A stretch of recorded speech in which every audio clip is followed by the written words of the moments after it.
नमस्कार दोस्तों। आज की स्टॉक लर्निंग में हम कुछ स्पेशल्स पे लर्निंग करने वाले हैं। वो पार्ट ये है जो आज के स्टॉक मार्केट में जो ट्रेडिंग के दौरान देखने को मिला, उसमें से कुछ पॉइंट आउट को मैं आपके सामने लूंगा।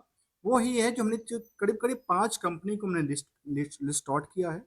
इस लिस्ट आउट के दौरान हमें देखने को मिला जिन सभी कंपनियों में अच्छी खासी बिकवाली का प्रेशर देखने को मिला, जबकि चार्ट इसका कुछ और आकलन कहता है, स्टॉक की प्राइस कुछ और कहती है। तो क्या इसका अवलोकन करना जरूरी है या नहीं है? इसलिए हमने सोचा कि क्यों नहीं इसका अवलोकन ही किया जाए और समझा जाए इस मार्केट में जो स्टॉक चली है, गिरी है, पड़ी है, उसकी हालचाल क्या कहती है। तो हमने करीब करीब वैसे तो 5 स्टॉक का लिस्ट बनाया है। इसमें एक कंपनी है एसजी फिनसर्व, दूसरे का नाम है पैनासी बायोटेक, तीसरे का नाम है यूकल, चौथे का नाम है जेम्स वार्टन वारेन, एंड पांचवें का नाम है हिंदुस्तान एग्री करके कंपनी का नाम है। इस पे भी हम आएंगे धीरे धीरे। अब मैं क्यों स्टडी करूंगा पता है? इसका रीजन क्या है? इसकी रीजन के पीछे कारण बताऊंगा। जो मार्केट में आज जो रैली थी, रैली के पीछे क्या थी? इसमें प्रेशर था। उस प्रेशर से 2 दिन पहले, 4 दिन पहले मार्केट में कौन सी एक्टिविटी हुई जो मार्केट ने, जो लगातार कई दिनों से चलती नजर आती है, 1-2 दिन चलती है फिर गिरती है, कई बार चलती है कई बार गिरती है, वो क्या संकेत देती है? इसी की अवलोकन करेंगे। फिर आएंगे ओवरऑल परफॉर्मेंस के लेवल पे, चाहे 5 दिन के चार्ट को और 8 2 4 5 दिन के, महीने 2-4 साल के चार्ट को भी देखें। पहले आते हैं एस जी फिनसर्व को लेकर के। स्टार्टिंग करते हैं चार्ट से। चार्ट में क्या देखने को मिलती है? हम केवल और केवल ट्रेंडिंग के चार्ट लेता हूं, पिछले 6 महीने के चार्ट को आकलन करके देखें तो 6 महीने के चार्ट में नजर आती है जो कि वो मूविंग एवरेज से मार्केट में पहले क्या हुआ। शायद आपको जूम आउट करने में से दिक्कत हो रही है, हम इसको क्या कर रहे हैं थोड़ा सा और पॉइंट आउट 1 महीने के चार्ट पे ले। अब 1 महीने के चार्ट में देखने वाली बात ये थी, अभी तक मार्केट ने इसके पीछे पीछे क्या कर रही थी, यहाँ पे मार्केट में वॉल्यूम इंक्रीज कर, वॉल्यूम इंक्रीज करने का मतलब ये थी कि मार्केट में कुछ नए प्लेयर आए हैं, और नए प्लेयर आए कुछ बड़े वॉल्यूम के साथ आए। मार्केट में क्या हुआ? स्टॉक में जंप लगाती है, फिर धीरे धीरे सस्टेन करती है, फिर जितना कि इनका एवरेज कह सकते हैं कि एक एवरेज वॉल्यूम था, फिर उसी के आसपास टिकी है। जहां के पास पास देखेंगे तो मार्केट में क्या लगी, फिर से सपाटा हो जाता। और इन दोनों को आकलन करके देखेंगे तो इस प्राइस से लेकर के और इस प्राइस के बीच में जो गैप अप बन रही है, पता है कितने का? 377 रुपए से स्टॉक सीधे जंप करके 440 पे चली जाती।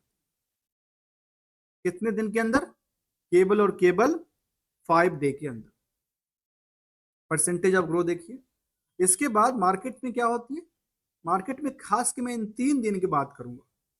मार्केट में रंबे यहां से स्टार्ट होती है रैली, और रैली यहां तक नॉमिनल था, कोई यहां से मार्केट में रैली यहां स्टार्ट हो, और यहाँ पे नए प्लेयर आते हैं, मार्केट को सीधे के सीधे बूम मिल जाती है। स्टॉक 10% की सर्किट की चली साथ चली जाती है।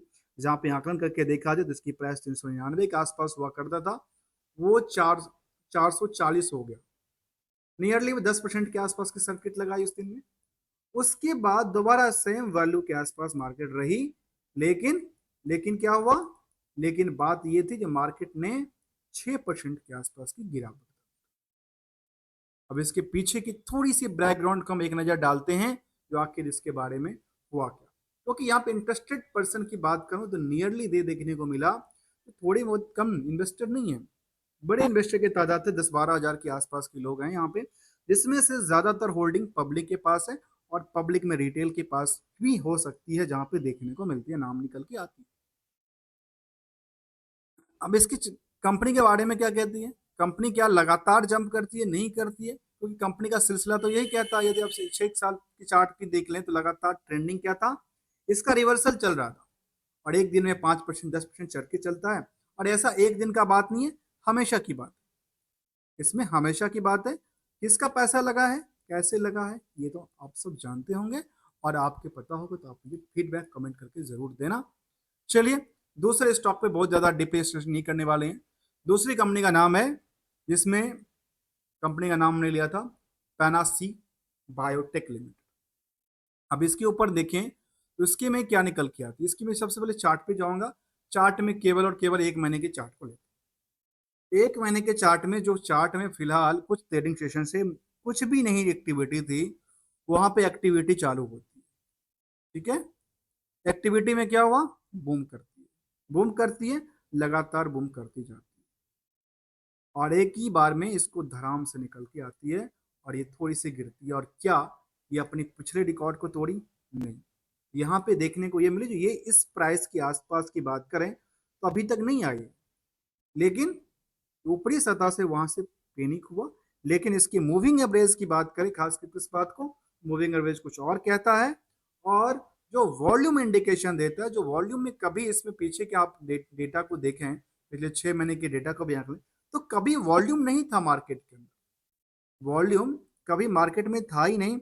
और जब वॉल्यूम आती है तो पिछले 4-5 दिन के बाद वॉल्यूम आती है, और आकलन करके देखिए जो प्राइस में स्विंग वाली पोजीशन बनी है, और यहां से लेकर के यहां तक का आकलन करके देखें तो नियरली 134 वाली शेयर 247 की जंप कर गई।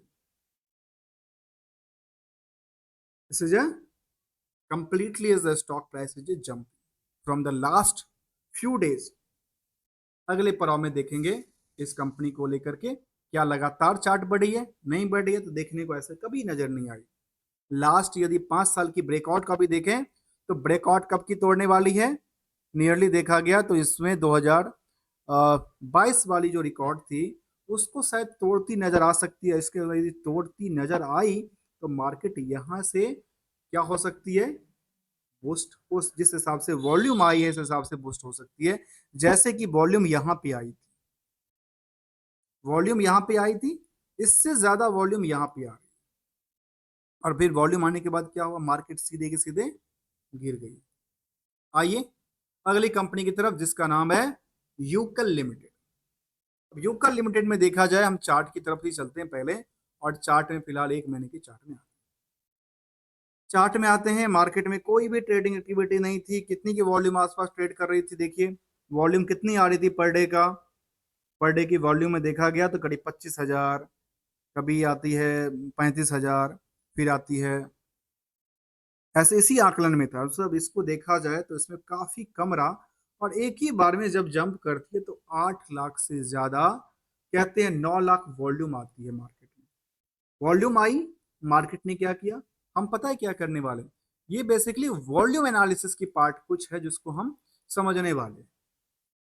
वॉल्यूम आई, मार्केट यहाँ पे वॉल्यूम, यहाँ तक मार्केट ने पहले इंडिकेट दिया वॉल्यूम आ रही है, एकाएक बार मार्केट में वॉल्यूम आई, मार्केट इंक्रीज किया, उसके नेक्स्ट डे मार्केट में सीधे के सीधे बूम कर गई, और पिच फिर जा करके थोड़ा सा सस्टेन किया। मतलब यहाँ पे प्रॉफिट बुकिंग का प्रोसेस चला, और ये हमेशा प्रॉफिट बुकिंग होता है। क्या ये पिछले रिकॉर्ड को ब्रेकआउट करती है? तो यहाँ पे देखा गया एक साल में लगातार जो स्टॉक की ब्रेकआउट थी वो कब की थी? कई बार इसकी ब्रेकआउट निकली है। मतलब लगातार स्टॉक में कह सकते हैं कि ट्रेडिंग का व्यू रहा है हमेशा से, और अच्छा खासा पैसा बना है यहाँ पे। और पैसा कह सकते हैं डूबा भी है, बना भी है। जिनका डूबा होगा शायद वो जानते होंगे, क्योंकि अक्सर मार्केट में होता है, एक को प्रॉफिट एक को नुकसान तो होना ही है। इसका ट्रेंडिंग ये व्यू कहता है पिछले 5 दिन 5 साल के चार्ट में इनका लगातार अट्रैक्टिव और इंक्रीज करती नजर आती है। वॉल्यूम इसमें कई बार छोटी छोटी वॉल्यूम के साथ इंक्रीज कर रही है। और यहाँ पे इस इन्वेस्टर की बात करें तो करीब 18,000 के आसपास की है, जिसमें पब्लिक की होल्डिंग भी करीब 29-30% की बनी। चौथा कंपनी का नाम है जेम्स वारेन टी लिमिटेड। इसमें भी कुछ गिरावट था, और गिरावट का संकेत की तरफ देखें तो हम पिछले 1 महीने की चार्ट से स्टार्ट करते हैं। मार्केट में कोई वॉल्यूम नहीं थी, सारे के सारे वॉल्यूम, कहीं वॉल्यूम नहीं थी, वॉल्यूम पूरे के पूरे गायब था। वॉल्यूम इंक्रीज होती है, मार्केट को संकेत मिलता है कि अच्छा मार्केट शायद बूम करने वाली है। मार्केट ने एक ही बार में बड़ी सी रैली आई, फिर साइलेंट हो गई, फिर साइलेंट होती है, फिर थोड़ी बहुत स्टार्टिंग होती है, और एक ही बार में दोबारा वॉल्यूम इंक्रीज करती है। और इंक्रीज करने के बाद दोबारा मार्केट कहाँ पे आके खड़ी है? तो प्रॉफिट बुकिंग देखा जाए तो इस बीच में इसको कहते हैं स्विंग वाली पोजिशंस। यहां से लेकर के यहां तक क्या बनी, लगातार देखिए प्राइसिंग आप कुछ चेंज को लेकर के 275 वाली शेयर 316 पे हो जाती है, और फिर आके थोड़ी सी अटकती है। क्या इसका लास्ट लास्ट मूवमेंट क्या कहता है? लास्ट टू लास्ट 1 साल की डेटा क्या कहती है? एक साल के डेटा में कभी भी ये स्टॉक ने उस तरह की रैली नहीं दिया था। अब जाके यहाँ पे रैली का स्टार्टिंग हुआ था और हमेशा यहाँ पे देखने को मिली अपनी पिछले ब्रेकआउट को तोड़ रही है। तो जब इसने पिछले ब्रेकआउट को तोड़ रही है तो मार्केट इसके पीछे पीछे चलने के लिए रेडी होती नजर आती है। इसीलिए यहाँ पे मार्केट ने थोड़ा सा रिएक्टिव किया और वॉल्यूम में काफी इंक्रीज होती आती किसको लेवल पे ब्रेकआउट। आइए जहाँ पे इन्वेस्टर की तादाद की बात करें तो करीब 7,000 8,000 के आसपास की कोई बल्क ट्रेड देखने को नजर नहीं आई। नेक्स्ट जो लास्ट शेयर का नाम है जिसका नाम है हिंदुस्तान एग्री जेनेटिक्स लिमिटेड। इसकी भी चार्ट आकलन करेंगे। चार्ट में देखने को मिलता है एक साल के चार्ट में जो पहले पूरे के पूरे साल में स्टॉक में कभी कुछ रैली नहीं थी, नियर अबाउट द उसी के आसपास की घूमती नजर आई इसकी प्राइस को लेकर के। उसके बाद मार्केट में एक ही बार में बूम आती है तो मार्केट कई गुना से जंप करती नजर आती है। वॉल्यूम, मैं वॉल्यूम पे ध्यान दे रहा हूँ। वॉल्यूम क्या कहता है, जब आप एक महीने के चार्ट देखिए वॉल्यूम क्या कहता है। यहाँ पे कुछ संकेत मिलता है बिकवाली को लेकर के, उसके बाद क्या होता है, मार्केट में खरीदारी का मौका मिलता है और जैसे खरीदारी हुआ मार्केट सीधे के सीधे स्विंग करती नजर आई है। तो आज के स्टॉक लर्निंग में हमने क्या देखा, 5 स्टॉक पे चर्चा किया, खास के उन बातों को चर्चा किया जो वॉल्यूम बेस देखने को मिला। जिसमें इन्वेस्टर की तादाद की बात करूं तो यहाँ भी करीब 6-7 हजार के आसपास के लोग शेयर होल्डर बैठे हुए हैं। आइए इसी के परफॉर्मेंस लेवल पे चलते हैं। जहां पे पिछले 5 दिन के अंदर चार्ट में देखने को मिला जो एक कंपनी जिसका नाम था एसजी फिनसर जिसने 6% का जंप किया। 10% के अंदर सेकेंड कंपनी द पैरासिस बायोटेक ने जंप किया और कुछ ऐसी कंपनी जिन्होंने 14% भी जंप किया जिसका नाम था यूकल। और एक कंपनी और निकल किया जिसका नाम था हिंदुस्तान, उन्होंने पिछले 5 दिन में करीब करीब 70% की जंप देखने को मिला है। सोचिए इनक्रेडिबल जंप है। जबकि मार्केट कैप की तरफ एक नजर डालिए तो market cap with SG Finserv का अच्छा खासा मार्केट कैप देखने को मिला। दूसरा पेनासी का भी मार्केट कैप अच्छा खासा है।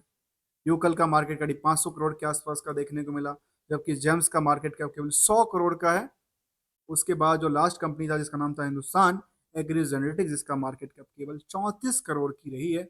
चलिए खास कर जो पेनी होता है मैं इस पर एक जरूर स्टडी करता हूँ आखिर पेनी क्या कारण है, क्या मार्केट की मूड है, कैसे करती है। और यहाँ पे देखने को मिला एक महीने के अंदर स्टॉक नहीं सब के सब देखिए एक टाइम फ्रेम में सब के सब भागती नजर आई, चाहे 59% 63% तक की जंप देखने को मिली। अब ऐसे 6 महीने के चार्ट को देखें तो 6 महीने तक स्टॉक में जो रैली थी वो सब की सब इसी एंगल पे फंसी पड़ी थी, इसी प्राइस के आसपास फटी पड़ी थी। और अब जाके यहाँ पे मार्केट को देखे केवल और केवल इस टाइम में मार्केट ने बड़ी रैली दिखाई है जहां पे इसकी वजह से 8% की एक कंपनी लॉस में गई है और दूसरी तरफ देखा है तो 50% और 25% 14% के आसपास की जंप भी देखने को मिला है पिछले 6 महीने में। अब आते हैं एक साल के चार्ट में, तो एक साल के चार्ट में ये देखने को मिला तो कुछ कंपनी तो अच्छी खासी ग्रो लेवल पे देखने को मिला जहां पे एक कंपनी का नुकसान 26% के आसपास और यहाँ पे एक कंपनी जिसका नाम है हिंदुस्तान एग्रीटेक जो कि सबसे छोटी कंपनी जिसका मार्केट कैप करीब 50-60 करोड़ के आसपास का था, वो जंप किया है 219% की रैली लगाई है जिसकी चार्ट आप ये देख पा रहे हैं। जो यहाँ से लेकर के और यहाँ तक का जो सिलसिला था वो बढ़ा। ऐसे पिछले 5 साल के चार्ट को देखें तो पिछले 5 साल में कोई क्या किया है, सबकी रैली देखने को ये मिली। जो नियर अबाउट द कंपनी है जिसका नाम है एसजी फिनटेक जिन्होंने 15,000% की जंप लगाती नजर आई जिसके चार्ट आप आंकलन करके देखा जा सकता। आज की स्टॉक लर्निंग में हमने केवल कुछ पॉइंट आउट का देखा, वॉल्यूम बेस देखा। आखिर वॉल्यूम बेस क्या कहती है, वॉल्यूम इंडिकेशन क्या देता है, मार्केट को किस तरह रैली की तरफ ले जाता है या फिर क्रैश की तरफ ले जाता है, ये सारे के सारे इंडिकेटर क्या देता है, वॉल्यूम बेस ही देती है। वॉल्यूम पे ध्यान देना चाहिए, इसीलिए हमने थोड़ा सा स्टडी किया। तब तक के लिए thank you so much for joining hair.